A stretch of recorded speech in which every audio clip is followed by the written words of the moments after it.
Year 2, it's Mrs. Belcher here with this week's home learning, and I've created a picture that I think you're going to enjoy learning about how to do yourself and what we would like you to do with it this week.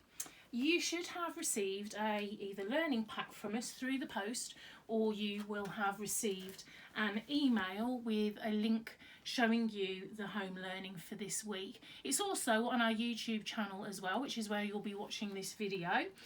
The home learning this week for English starts actually with you creating your very own monster. Now, I took my time when I created my monster because I wanted to make sure there were lots of details on there that I could describe. So I thought about the colour and shape of his feet, what kind of hands he had, the eyes, the colour of them, the teeth and the mouth, and what kind of pattern maybe the body has. Or I might think about the texture of the skin and draw scales instead. Lots of detail, because the next step that we would like you to do is to write a description. Now, all of us have learnt lots in Year 2 about noun phrases using 2 adjectives to describe each noun. So I might say about his claws being sharp, pointy claws, 2 adjectives with that noun.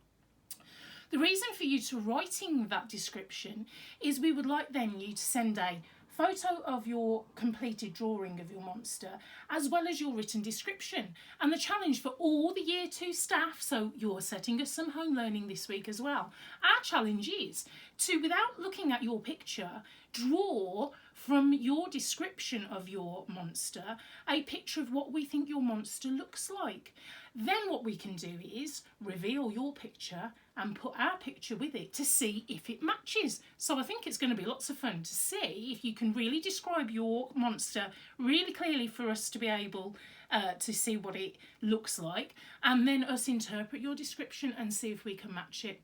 So it is actually something Year 3 children did last week, and they had a fabulous response. So we can't wait to see all your emails flying through to the Year 2 parents at eastpark.com email address. So for your English work this week, for your writing work, it's to draw your monster first, describe it using those amazing noun phrases on your sheet on the screen. There's lots of adjectives for you to choose from. Try and choose ambitious adjectives. And once we've received your picture and your description, we will have a go at seeing if we can draw the monster and make it look just like yours.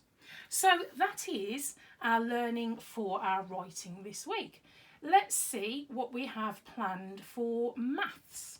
Well, your maths is another maths puzzle. You'll be used to some of these now. What you will need to do for your maths puzzle this week is to create some number cards 0 through to 9. So just put my laptop down, and I have already made a little start. I've got 0, 1, 2, and I'd carry that on until I'd got to my number 9. And on here, I've just popped underneath the numbers that are beyond 1. I've just popped a little dot to represent how much the value of that is. The reason for that will become clear when I tell you what the challenge is. Once you've written those cards and maybe pop dots on, do that if you feel it would help you with your mental addition. If not, see if you can do those mentally, those numbers, adding them together. You've got to pick 3 cards and then see if you can get a total of 12 with them. So you've got to do some mathematics along the way, choosing a large number, I suggest maybe to start with, and then seeing what other numbers will go together to help you make 12. Now, there's actually 10 ways you can do that, so we're interested to see how many of you can find those 10 different ways.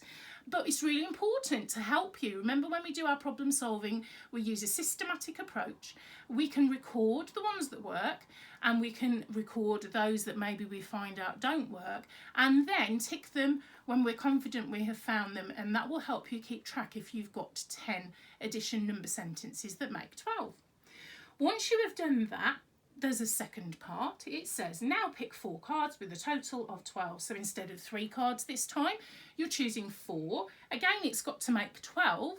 So use your learning from before. See if that can help you give any hints and tips as to how you can make 12, but this time using 4 cards instead. And again, see how many different ways there are and record them down written as a number sentence, please.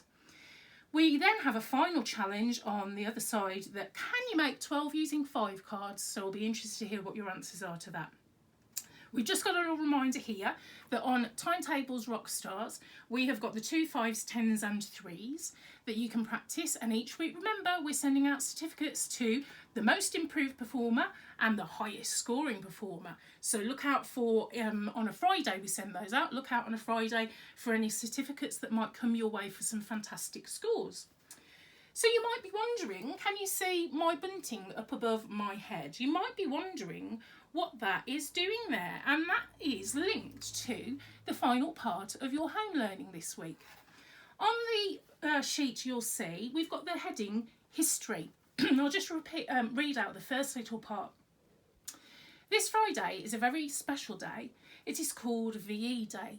Use the fact sheet below to help you find out 5 new facts about VE Day. For example, can you answer some of these questions? What does VE Day mean? When was the first VE Day? Why is it an important day? What happened on the very first VE Day? How would people on the very first VE Day have felt? So on your screen, if you just watch, it will go down to a second page, and underneath is a fact sheet all about VE Day, and it will help you to answer some of those questions I've just read out to you. So once you've found your 5 facts and you've done your research from using the sheet, you might want to go onto Google, onto some kids-safe sites with an adult, of course, if you're doing Googling and finding some information. Prefer for you to keep safe and do it with an adult to help you. See if there's any other facts you can find out. Write them down and jot them down, and again we'd like to see those coming in full sentences. Think how you can use those conjunctions to help you join up those notes and those facts that you find. And then we thought, let's plan a celebration like they would have had on that very first VE Day. So you might like to plan the celebration and think about, if it was to go ahead, who would you invite? You might want to write even an invitation to pretend that you're inviting them. What would you keep the same from the very first VE Day, and what would you change? You might even like to think of what party food they would have had, what they would have got up to. There's some facts on your sheet for you to help you with that. Even maybe researching what kind of foods would they have had at their celebration. All good celebrations have food, so I hear. So it's really up to you what you want to do regarding showing how you would celebrate, but we want you to have lots of fun because it is a really special, important day, a day that we remember from history. And so we thought, instead of missing it because we're not at school, it's something that you could enjoy doing at home. So we've got the bunting that links with it, and I've even made some flags of my own today too. So what 3 things have we asked you to do? Well, first of all, we've got the monster picture that we would like you to describe. Second of all, there's the maths puzzle where you're choosing various cards to try and make totals of 12. And finally, we've got the history challenge too, which is all about VE Day and planning a celebration after, of course, you've found out a few facts first. We really want to keep these emails coming in, so please send us all of your news and all of your learning so that we can enjoy seeing your smiling faces, and so that we can write back and that we can choose our learner and star each week, of course. So have a great week. Look forward to seeing your learning. Take care and please stay safe. Bye for now.